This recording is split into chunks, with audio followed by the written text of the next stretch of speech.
네, 오늘이 벌써 2017년 두 번째 주일입니다. 아직 배너를 바꿔드리지 못해서 죄송합니다. 디자인을 좀 멋있게 하려다 보니까 시간만 들었어요.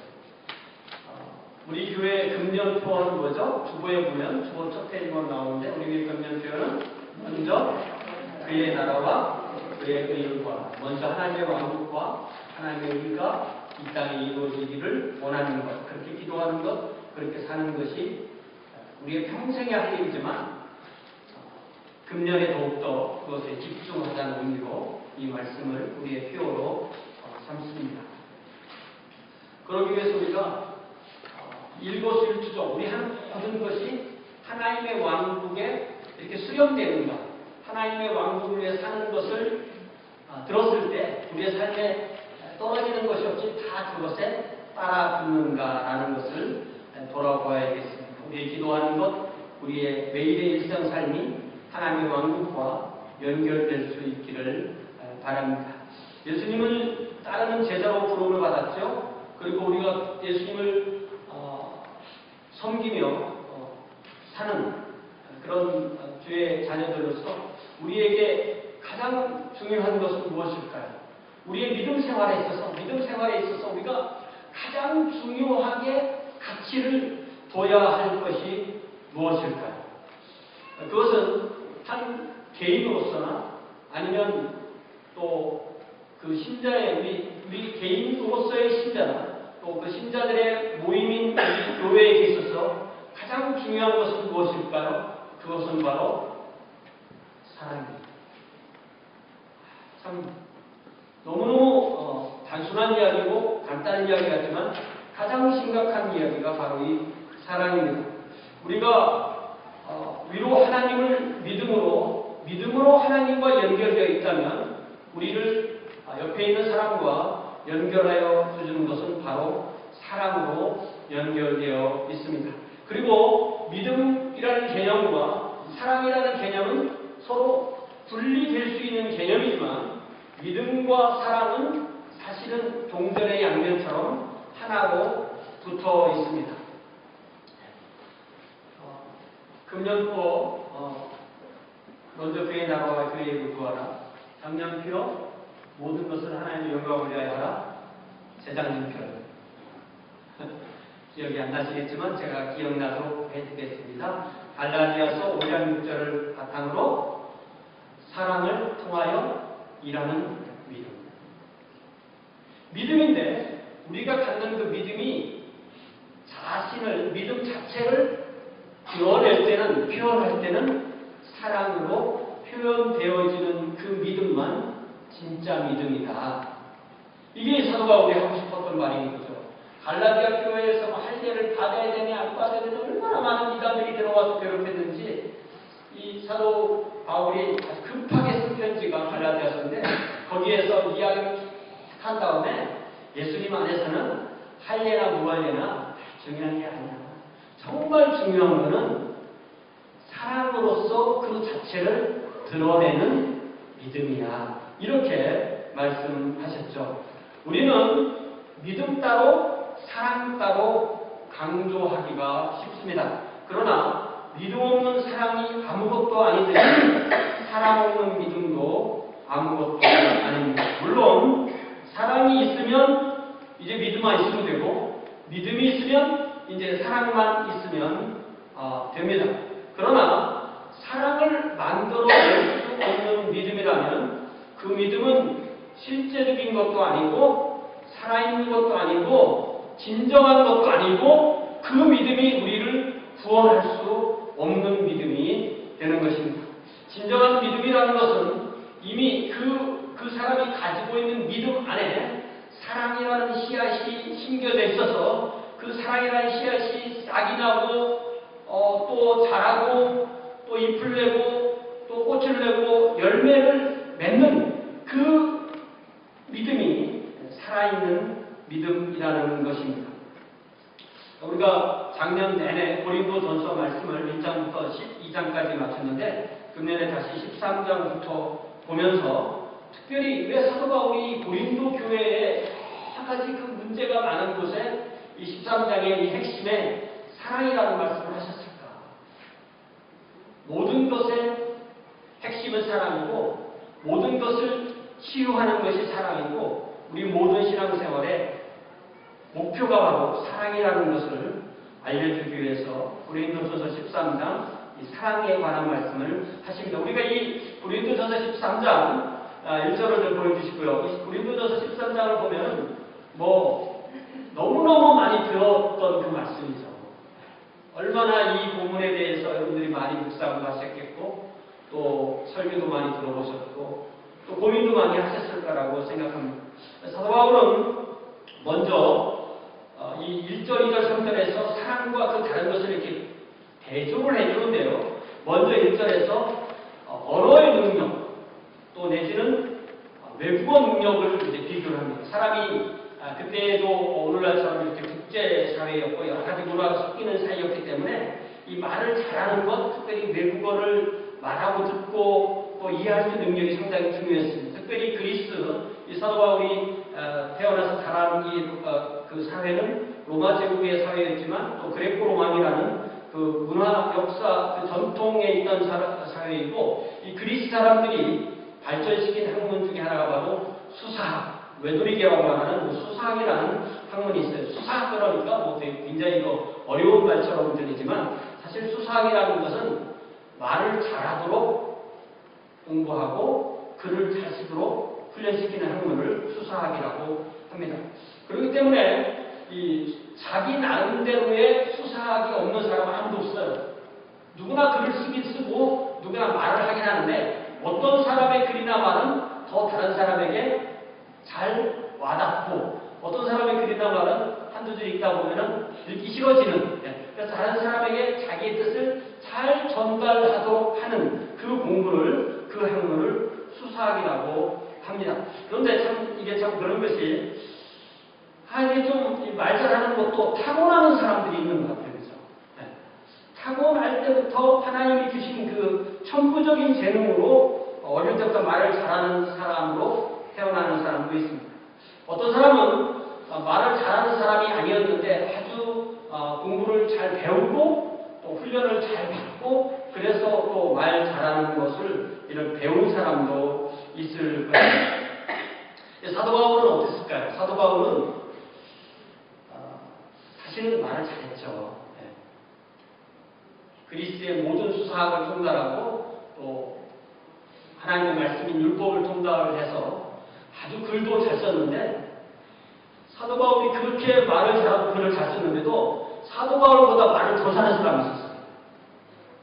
그래서 사도 바울을 딱 만나보면 글을 보면 아주 그는 이 멋과 품위와 좀 무게와 그 단호함이 있는데 막상 만나보면 말은 그렇게 시원하게 하지 못한다 라고 그 대조를 해볼 때 그런 느낌이 있었다고 그래요. 그럼 아마 사도 바울이 말을 잘할 수 있었는데 상대방들을 감안해서 좀 부드럽게 말을 해서 그랬지 않았나 그런 느낌도 듭니다.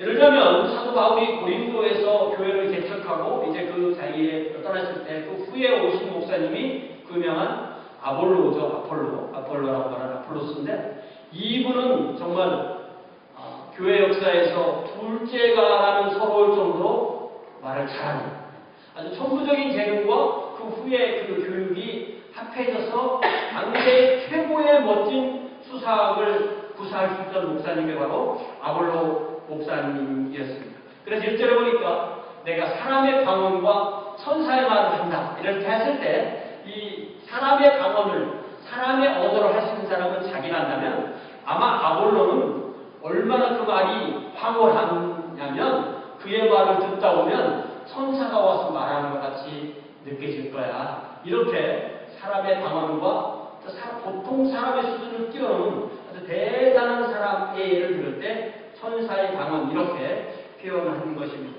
더 나아가서 이 말에는 외국어를 할 수 있는 능력도 이야기해 줍니다. 여러분 언어를 2개 이상 말한다고 해서 이중 언어자가 아니에요. 제가 미국에 와서 처음 공부한 것이 ESL인데요. ESL은 그게 뭐냐면 영어를 세컨 랭귀지로 두 번째 언어로 공부한다는 거예요. 이중 언어가 되려면 이중 언어가 된다는 말은 두 언어가 동시에 모국어가 되는 거예요. 저에게 그 선교 문화 인류학을 가르쳐 주신 우리 학교의 그 선교학 교수님은 그 언어가 너의 모국어냐 아니냐를 알아볼 수 있는 그 테스트하는 방식을 얘기를 해주는데 그걸 뭐라고 하느냐면은 네가 그 언어로 네가 하고 싶은 기도를 다 할 수 있으면 그게 모국어야 이렇게 말해요. 한국어로 기도를 충분히 하고 똑같은 내용을 자기가 하나님 앞에 1대1로 영어로 할 수 있다면 그 언어도 동일한 모국어다 이렇게 표현하고 있습니다. 그런 면에서 이 2개 이상의 언어를 모국어 수준으로 완전하게 할 수 있는 사람을 우리가 이중 언어 구사자라고 합니다. 한국인 1세로서 미국에 이민 와서 살고 있는 저와 비슷한 여러분들 아마 꿈 중에 하나가 영어를 잘하는 것일 겁니다. 이 대단히 부러운 능력입니다. 우리 특별히 이 통역으로 봉사하시는 분들 보면은 이 두 언어를 아주 바퀴없이 다 잘할 수 있어야만 이 통역을 할 수가 있습니다. 사도 바울은 오늘날 그 터키의 그 길리기아라는 곳에서 태어나서 거기서 이미 헬라어 교육을 다 받고 또 어릴 때 예루살렘에 와서 가말리엘이라는 율법학자의 문화에서 율법 교육을 받았습니다. 그는 구약 성경의 언어인 히브리어를 읽고 쓸 줄 알았어요. 히브리어는 예수님 당시에는 말하는 언어는 아니었어요. 오늘날에는 히브리어를 말합니다. 그래서 다시 그 언어를 살려서. 그런데 예수님 때는 히브리어는 그냥 성경을 공부하고 읽고 쓰고 하는 언어였지 말하는 언어는 아니었어요. 대신 그 당시에 1세기에 예수님 시대 때 사람들이 쓰던 언어는 아람어예요. 아람어는 훨씬 더 많은 지역에 쓰던 고대 근동의 언어를 아람어라고 그렇게 말합니다. 또 사도 바울은 우리가 사도행전을 쭉 읽어서 알다시피 또 사도 바울이 쓴 모든 편지가 헬라어로 쓰여 있는 걸 알다시피 헬라어도 능통했습니다. 마치 우리로 말하면 우리가 그 한자를 많이 알고 그걸 읽고 쓰고 해석할 수 있고 또 국어도 잘 할 수 있고 또 영어도 잘 할 수 있는 그 정도의 사람이 바로 어떤 많은 그런 능력을 가지고 있듯이 사도 바울도 그렇게 능력을 가지고 있었습니다. 그래서 그는 내가 사람의 방언과 천사의 말을 할지라도 이렇게 시작합니다. 사실 우리가 이것은 굉장히 부러운 능력이고 또 많은 것을 가진 그런 능력이라고 이렇게 말할 수가 있습니다. 이 말을 우리가 우리식으로 말을 바꾼다면 내가 말을 모국어 외국어를 기가 막힐 정도로 잘할지라도 이런 말이라고 할 수가 있죠. 사랑하는 성도 여러분, 말을 잘하는 것 자체는 기능이고 또 능력이고 은사이고 커다란 장점입니다. 그런데 만약에 어떤 사람이 여러분에 대해서 아니면 여러분이 어떤 사람을 말을 할 때 그 사람에 대한 평가를 할 때 그 사람이 말만 잘한다고 하면 그거는 오히려 그 말 잘하는 것이 오히려 훨씬 더 문제가 되는 거죠. 그래서 동양의 2500년 전에 성현인 공자는 어떤 말을 했냐면 나는 교언 영색을 싫어한다 이런 말을 했어요. 교언 영색 이게 한자로 되어 있는 말이 좀 어렵지만 교언이라는 것은 말을 기가 막히게 잘한다는 것을 교언이라고. 자기가 하고 싶은 말을 하고 싶을 때 할 수 있는 능력. 상황하고 아무 관계없고 진리하고 아무 관계없던 내가 하고 싶은 말을 하고 싶을 때 하는 것. 그걸 교언이라고 합니다. 교묘한 말솜씨라고 하죠. 영색이라는 것은 어떤 상황과 관계없이 자기 얼굴색을 자기가 원하는 대로 바꿀 수 있는 것. 이걸 영색이라고 합니다. 그런데 공자는 자기는 이 교언 영색을 싫어한다고 말을 했어요. 왜 공자는 교묘한 말솜씨와 얼굴 필요를 그대로 꾸밀 수 있는 사람을 싫어했을까요? 여러분 그런 사람 되고 싶습니까? 그런 사람을 좋아합니까? 아마 공자가 그런 사람을 싫어했다는 이유는 그런 사람에게는 속기 쉽습니다. 그런 사람 사람은 다른 사람을 속이기가 쉬워요. 자기가 원하는 방식으로 상대방을 이렇게 조작할 수가 있는 능력이 있는 사람이 바로 그런 사람들입니다. 자신이 가진 목적을 숨기고 상대방을 자기의 목적을 달성할 대상으로 만들 수 있기 때문입니다. 아무래도 말을 어눌하게 말솜씨가 없는 사람은 사기꾼이 될 가능성이 그만큼 줄어드는 거죠. 모르겠어요, 하기야. 고도의 사기꾼은 말을 어눌하게 하는 척 하면서 실제로는 말을 잘하는 그런 사람도 있기는 하겠지만 어쨌든 어눌한 사람은 사기꾼이 될 가능성이 적습니다. 서양식의 말을 하자면 이 영색이라는 말을 서양식으로 바꾸자면 바로 그 유명한 뭐예요? 포커페이스.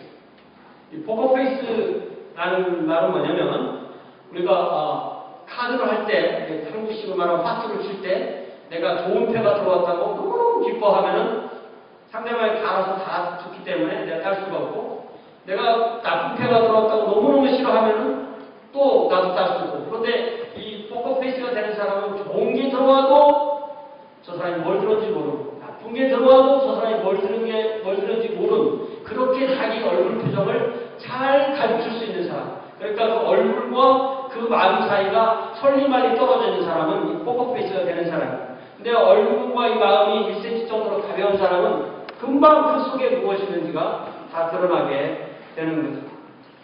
얼굴색을 잘 꾸미거나 포커페이스를 잘 하는 사람은 상대방에게 상처를 줄 가능성이 많지 않을 수도 있지만 최소한 상대방을 기만하지는 않을 가능성이 많습니다. 그런데 우리 그리스도인들이 많은 비난을 받는 이유 중에 하나는 보통 우리가 그리스도인들이라고 하면서 욕을 먹는 이유 중에 하나는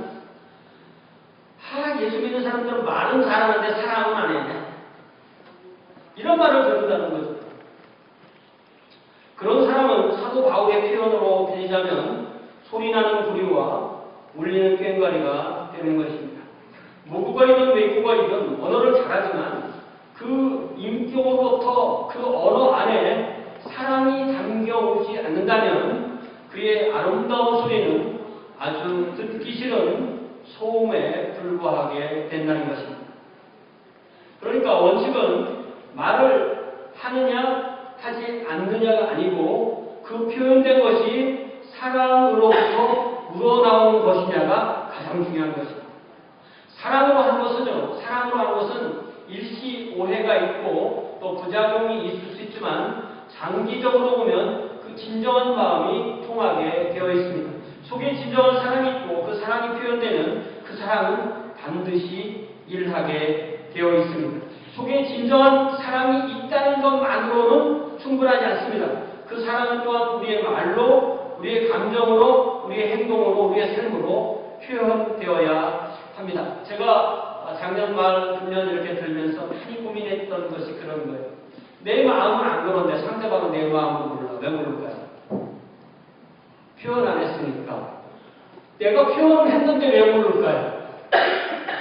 똑바로 표현 안 했어요. 그래서 결론을 내리기를 조금 과도하게 표현해야 전달이 되는 거예요. 제가 지난번에 아틀란타에 가서 원로 목사님 한 분 만났는데 제가 그분 만나서 얘기한 게 오늘이 두 번째예요. 근데 그분이 저를 보면서 뭐라고 말씀하시냐면 최 목사, 나는 자네를 항상 생각하고 있네. 어마였어. 나는 자네처럼 교회처럼 공부했어요. 나는 늘 자네 생각을 해요. 그래서 가슴에 확 와닿잖아요. 그게 얼마나 진실한 말인지는 모르겠지만 어쨌든 저를 좋아한다는 말은 분명하게 그 안에 있는 거예요. 그런데 그분은 만나는 사람마다 그렇게 할 수 있어요. 누구에게나. 그거는 표현되니까. 그러니까 그분이 만약에 1000명을 만나면 1000명을 자기와 다 연결할 수 있는 분입니다. 저는 그거에 대해서 우리가 부정적으로도 말할 수 있지만 상당히 긍정적인 면이 있는 거죠. 제가 여러분 사랑하는지 안 사랑하는지 여러분 어떻게 알아요? 제가 표현하지 않는 그냥 할까? 아니라는 거죠. 반드시 표현되어야만 아는 것입니다. 세월이 자꾸 흘러서 한 해 한 해 하나님 앞에 설 그날 시간은 가까웠는데 우리는 마음으로만 사랑해야 되는데 표현해야 돼 하면서 세월만 지나고 있지는 않냐는 것입니다. 두 번째 2절에 보니까 이번에 사도 바울은 예언이나 지식이나 믿음 등의 소중한 영적 자산, 1절에서는 어떤 언어의 능력, 다른 사람이 어필하는 언어의 능력을 말했다면 2절에서는 예수님 믿는 사람들이 가장 소중하게 여기는 어떤 말씀을 깨닫는 능력, 또 영적인 지식, 또 어떤 산을 옮길 만한 대단한 믿음, 그런 영적 자산을 가진 이가 사랑을 가지고 있지 않다면 그런 사람은 사실은 아무것도 아니다. 낙인이다. 물론 자신에게 비유를 한 것입니다. 사도 바울은 물론 영과 지식과 산을 옮길 만한 믿음을 가지고 있었지만 그렇지만 자기의 사랑이 전혀 없다면 나는 아무것도 아니야. 이렇게 말합니다.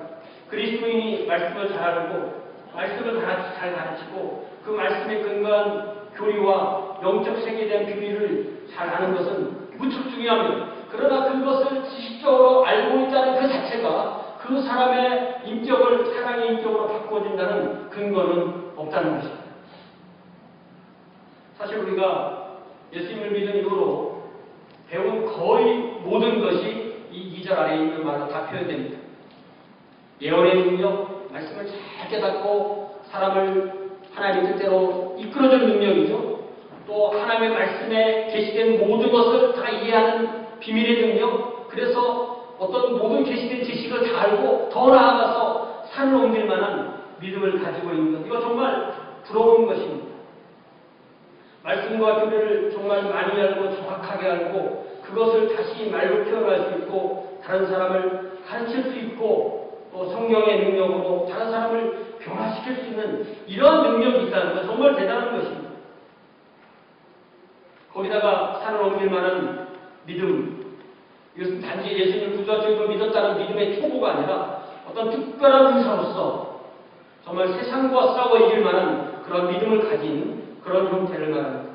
믿음과 지식이 얼마나 좋습니까? 그런데 믿음과 지식은 거의 완성에 이를 정도로 충만하게 이루어졌는데 그 동일한 사람 속에 사랑이 전혀 없다면 그 사람은 아무것도 아니라는 것입니다.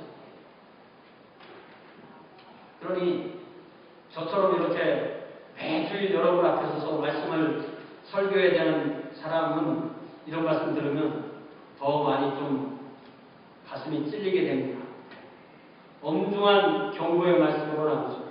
그래서 신약성경 뒷부분에 장로 야고보께서 그낸 이 야고보서라는 서신에 보면 내 형제들아 너희는 선생된 우리가, 선생님은 누구예요? 교회에서 말씀을 가르치는 목사부터 많은 그런 특별히 하나님 앞에 헌신해서 사역하는 분들을 말하는 거죠. 선생된 우리가 더 큰 심판을 받을 줄 알고 선생이 많이 되지 말아라. 이렇게 말씀하셨어요. 네.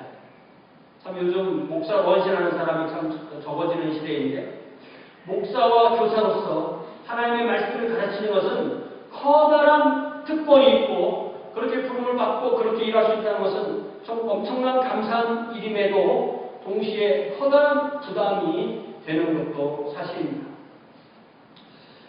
이 세상에서도 부담이 되는데 하나님 앞에 가서도 어떻게 된다고요?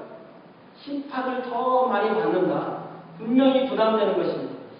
특히 만약에 사람들이 저를 두고 말할 때 최 목사 사랑이 없어. 이 말을 누군가 저에 대해서 그렇게 생각하고 말한다고 하면 자다가 결리는 거죠. 얼마나 부담스럽겠습니까? 만약에 중앙교회 그 교회에 사랑이 없어. 이런 말만 듣는다고 생각해보세요. 거기다가 최 목사 닮아서 사랑이 없어. 이런 얼마나 심각한 얘기예요. 이게 지금 이전이 그런 상태인 거죠. 그렇게 된다면 이런 말인 거죠. 그렇다면 우리가 얼마나 주님의 영광을 가리고 얼마나 주님의 왕국의 방해가 되는 것인지를 돌아볼 수가 있습니다. 이런 면에서 저와 여러분 우리 교회는 좀 더 다시 초심으로 돌아가서 열정을 가지고 실제로 그 사랑을 표현하는 그런 성도와 교회와 목사가 되기를 주님의 부탁을 드립니다. 또 장로 야고보는 뭐라고 말하냐면 2장에서는 만일 형제나 자매가 헐벗고 일용할 양식이 없는데 지금 너희 중에 누구든지 그에게 말로만 안녕히 가세요, 옷을 잘 입으세요, 또 배부르게 드십시오 라고 하며 그 몸에 쓸 것을 주지 않으면 무슨 유익이 있겠느냐, 그 말이 무슨 유익이 있겠냐고 그렇게 말합니다.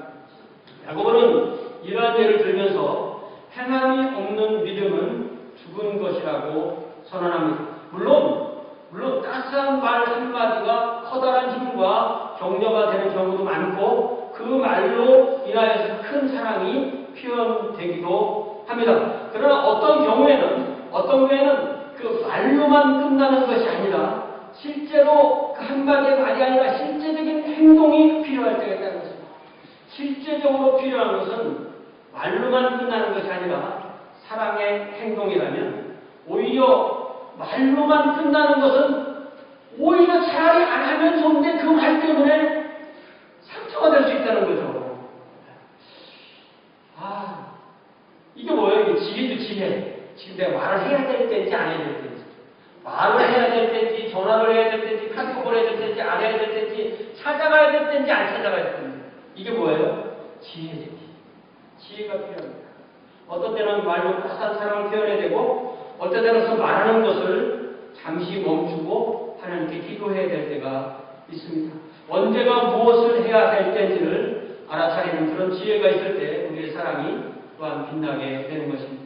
이제 3절에 보니까 이번에 사도 바울은 사랑이 없다면 어떤 자신의 재산을 다 바치고 자신의 온 생명을 불태워서 헌신한다 하더라도 실상 아무런 유익이 없다고 선언합니다. 물론 구제를 하고 헌신을 하는 많은 사람이 사랑의 동기로 사랑을 표현하기 위해서 하지만 그렇지 않을 수도 있습니다. 우리 주님께서는요, 특별히 마태복음 25장에서 양과 염소의 비유를 말씀해 주시면서 빈궁한 처지에 있는 사람을 돌보지 않은 것은 곧 주님을 돌보지 않는 것이라고 분명하게 말씀하십니다.